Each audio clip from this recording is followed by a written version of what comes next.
पुन्हा एकदा सर्व पत्रकार बांधवांचे मी मनापासून स्वागत करतो आणि पुन्हा एकदा थोडंसं उशीर झालेला आहे त्याबद्दल दिलगिरी व्यक्त करतो। आपल्याला माहित आहे की नांदेड जिल्हा हे सध्या महाराष्ट्रामध्ये जे पुराची परिस्थिती निर्माण झालेली आहे, ही परिस्थितीमध्ये सगळ्यात जास्त फटका महाराष्ट्रात कोणत्या जिल्ह्यात बसला तर तो आपला नांदेड जिल्हा आहे। किंबहुना कोल्हापूर सारखी परिस्थिती नांदेडमध्ये निर्माण झालेली आहे। एरवी आपल्याकडे 3-4 वर्षातून एकदा पूर यायचा, पण आता एका वर्षातून 4दा पूर येतोय आणि 3-3दा लोकांची घरं पाण्याखाली बुडालेली आहेत। ही इतकी परिस्थिती आहे। दरवर्षी आता ही परिस्थिती ग्लोबल वॉर्मिंगच्या इशाऱ्याच्या नुसार आणि आपल्या चुकामुळे वाढत जाणार आहे। त्यामुळे याच्यावर काहीतरी भरीव असं पाऊल उचलणं गरजेचं आहे।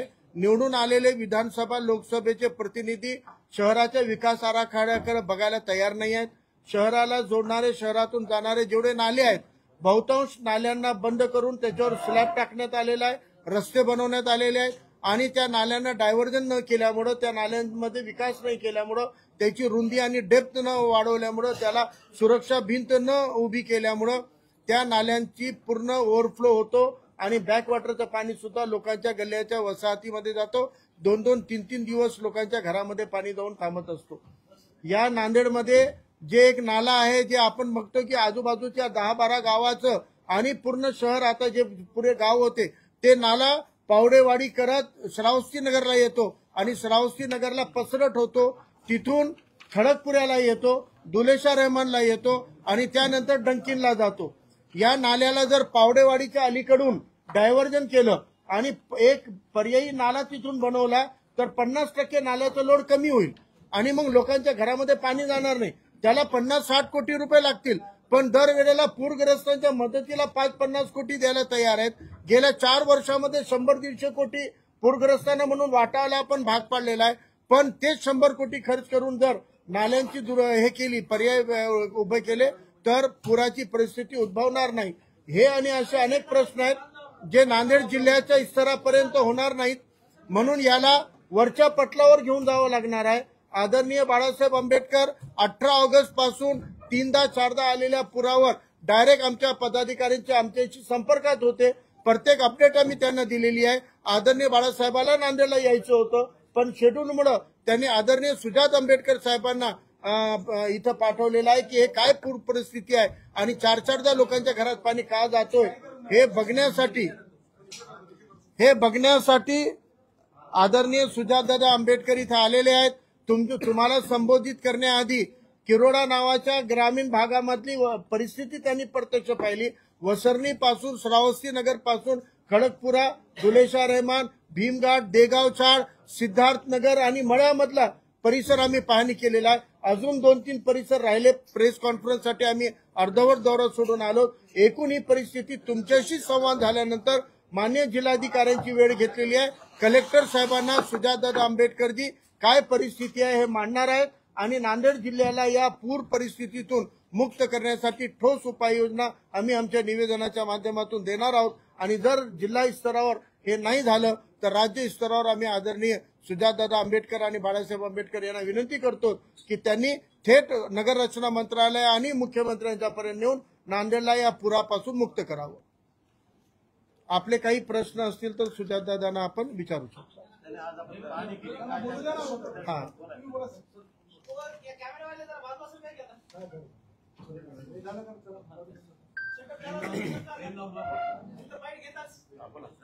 गेल्या 5-6 दिवसामध्ये जो मोठ्या प्रमाणात पाऊस झालाय महाराष्ट्रामध्ये आणि खास करून नांदेड जिल्ह्यामध्ये, त्याच्यामुळे खूप मोठ्या प्रकारे नुकसान झालेलं आहे। बऱ्याच लोकांची शेती आणि शेतजमीन ही पाण्याखाली गेली।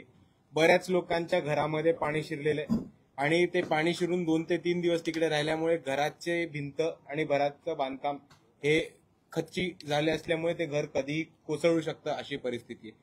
काही लोकांचे जनावरं वाहून गेले तर काही लोकांचे बांधलेले जनावरं तिकडच्या तिकडे पाण्याखाली येऊन मरून गेलेले आणि त्याचबरोबर लोकांच्या शेतमालाचं मोठ्या प्रमाणात नुकसान झालंय। इलेक्ट्रॉनिक वस्तू असतील, टीव्ही, फ्रीज, वस्ती पातळीमध्ये गावामध्ये ह्याचं बऱ्याच प्रमाणात नुकसान झालंय। काही काही ठिकाणी लोकांच्या मोटरसायकल ह्या सुद्धा वाहून गेल्यात आणि बऱ्याच ठिकाणी घरामध्ये पाणी शिरून ते घर आता राहण्याच्या परिस्थितीमध्ये नाही असं परिस्थिती दिसतीये.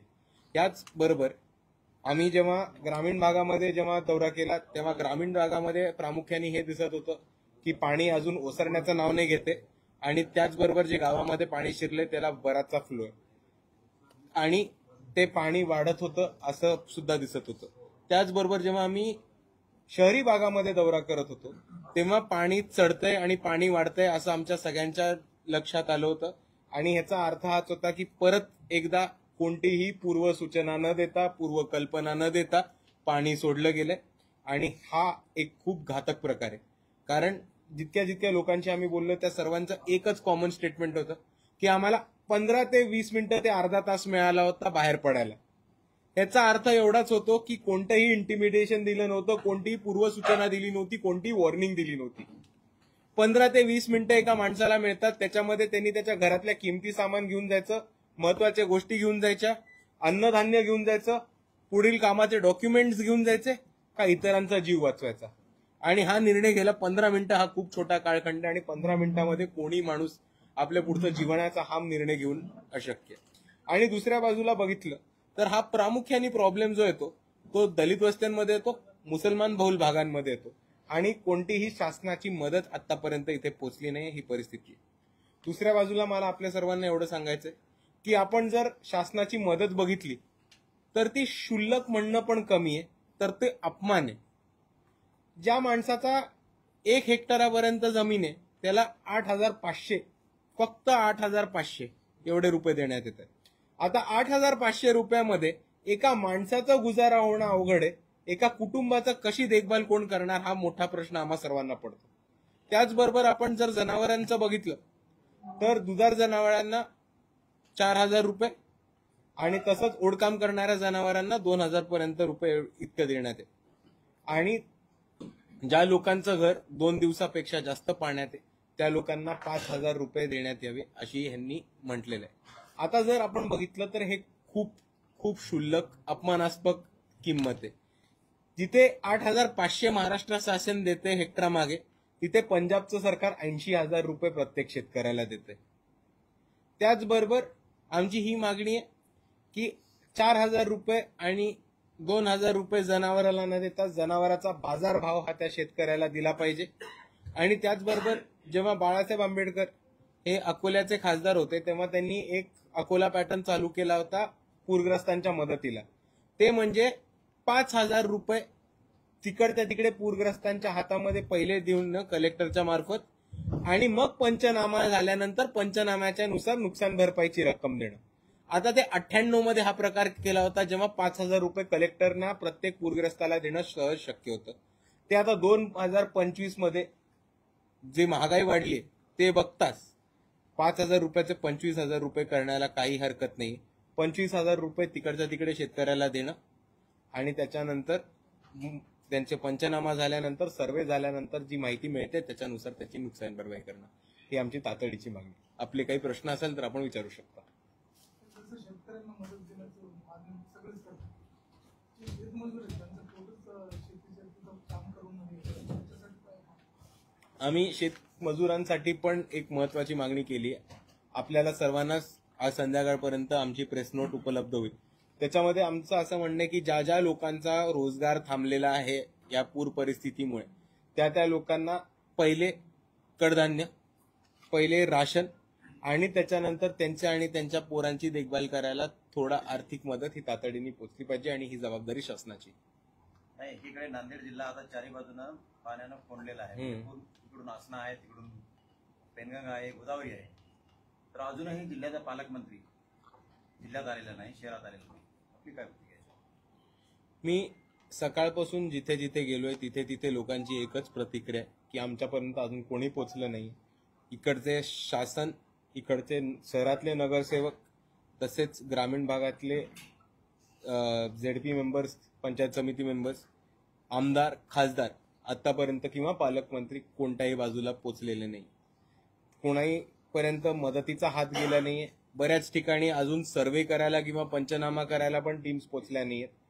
आणि बऱ्याच ठिकाणी लोकांनी किंवा इतर लोकांनी जेव्हा जेव्हा मदतीचे फोन केले गेले होते, लोकांचा फोन उचलण्याचं पण टाळलेलं आहे, ही परिस्थिती येते. पण साहेबांनी जो आता प्रश्न विचारला त्याच्यावरनं एक महत्वाची गोष्ट अजून एक लक्षात येते आणि ज्याच्यामुळे महानगरपालिकेचा एक निष्काळजीपणा सर्वांसमोर येतो, की आता तुम्ही म्हटलात की आपल्याला चारी बाजूनी नद्या आहेत, 2 नद्या तर आपल्या शहरालाच लागून आहेत. त्याचबरोबर आपल्याला मागच्या 3 वर्षामध्ये 2-3दा पूर, मागच्या 1 वर्षामध्ये 3दा पूर येऊन गेले आतापर्यंत. तरी आपला पाणी पुरवठा काय महानगरपालिकेने सुधारलेला नाही.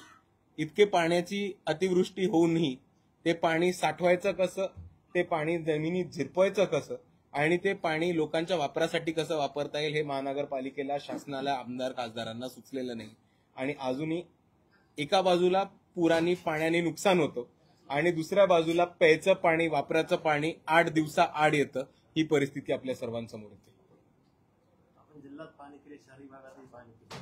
सरकार अजूनही म्हणते की पंचनामे केल्यानंतर मदत होईल. पंचनाम्याची भूमिका सरकारची अजूनही कायम आहे. हे बघा, काही काही ठिकाणी पंचनामे शक्य नाहीये, काही काही ठिकाणी फोटोग्राफ्स मागितले जातात, पंचनामे करले जातात. पण आता मला सांगा की जिकडे छातीच्या वर किंवा डोक्यापर्यंत पाणी गेलंय तिकडे पंचनामे कसं करणार, किंवा छाती किंवा डोक्याच्या वर पाणी सोडा. जिकडे गुडघ्यापर्यंत पाणी आणि जमीन दिसत नाहीये तिकडे माणूस पंचनामा कसा करणार, हा एक महत्वाचा प्रश्न सरकारने समजून घेतला पाहिजे. कारण हा खूप बेसिक लॉजिक आहे की ज्या गोष्टीचा पंचनामा होऊ नाही शकत त्याच्यावरनं पुढच्या गोष्टी अडकू नये, आणि त्या गोष्टी अडकवल्या तर पुढच्या लोकांचं दैनिक जीवन हे मार्गावरती येणार नाही. कारण आपण बघितलं तर आपल्याला थोडी कुठेतरी लोकांना मदत द्यायला लागणार आहे त्यांचं आयुष्य, त्यांचं रोजीरोटी मार्गावरती आणायला. आणि जर तुम्ही तेच पंचनाम्यावरती अडकून ठेवलं तर ह्यांची रोजीरोटी परत लाईनीवरती येणारच नाही, ही परिस्थिती दिसतीये. वंचित बहुजन आघाडीचं काय आहे धोरण की या परिस्थितीत सरकार तर करेल, आपली मागणी पण आहे, आमची पण आहे ती मागणी, पण व्यक्तिगतरित्या माझी पण आहे आणि वंचित बहुजन आघाडीची पण आहे जबाबदारी की या परिस्थितीमध्ये आपण शेतकऱ्यांना, पीडितांना मदत केली पाहिजे. तसं वंचित बहुजन आघाडीचं काय? सर्वात प्रथम मीडियानी भूमिका घेतली याच्याबद्दल मला खूप आनंद होतोय. आणि दुसरी गोष्ट ही की वंचित बहुजन आघाडीने नेहमीच भूमिका घेतली. आपण बघितलं असेल तर 2024चा पुराचा प्रश्न आणि पूरग्रस्तांना मदत देण्याचा प्रश्न हा सोडवला असेल तर तो वंचित बहुजन आघाडीच्या नांदेडच्या टीमनी आमरण उपोषण करून सोडवलेला आहे. त्याचबरोबर आजपर्यंत आता ज्या ज्या जिल्ह्यामध्ये आम्ही दौरे करून आलोय, नांदेड सोडून, जिथे पंचनामे झाले नाहीये, जिथे सरकार पोचली नाही, तिकडे नोंदणीची मोहीम ही वंचित बहुजन आघाडीने केली. काही काही तालुक्याच्या ठिकाणी, काही काही गावाच्या ठिकाणी हेल्प डेस्क लावून लोकांचं काय नुकसान झालंय आणि ते नुकसान सरकारकडे पोहोचवणं आणि त्याची नुकसान भरपाई करून घेणं, याचं मोहीम आतापर्यंत काही नगरच्या भागात, सांगली, सोलापूर आणि साताऱ्यामध्ये ऑलरेडी सुरू झाले आणि ते थोड्याच वेळात नांदेडमध्ये सुद्धा ही सुरू होईल. पंजाब राज्य महाराष्ट्रापेक्षा 1/4 नाही, तरी ते 80,000 रुपये देते. महाराष्ट्र एवढं कमी का देते? कारण पंजाब सरकार शेतकऱ्यांच्या मागे उभं आहे असं आत्ता तरी दिसून येतंय. महाराष्ट्र सरकार कुठेही शेतकऱ्यांच्या पाठीमागे उभे नाहीये, शेतकऱ्यांची मदत करत नाही. आणि महत्वाच्या गोष्टीमध्ये इतका मोठा नुकसान होतं, इतकं मोठं आर्थिक नुकसान होतं आणि या नुकसानामधनं हे पण दिसतं की पूर परिस्थितीमध्ये जोपर्यंत पाणी ओसरत नाही तोपर्यंत पुढे पण यांची शेती काम चालू होणार नाही, पुढे पण बऱ्याच लोकांचा रोजगार अडकून राहतोय. तेव्हा फक्त 8,500 रुपये महाराष्ट्रासारख्या श्रीमंत राज्यांनी, श्रीमंत सरकारनी देणं हा खरंच शेतकऱ्यांचा अपमान.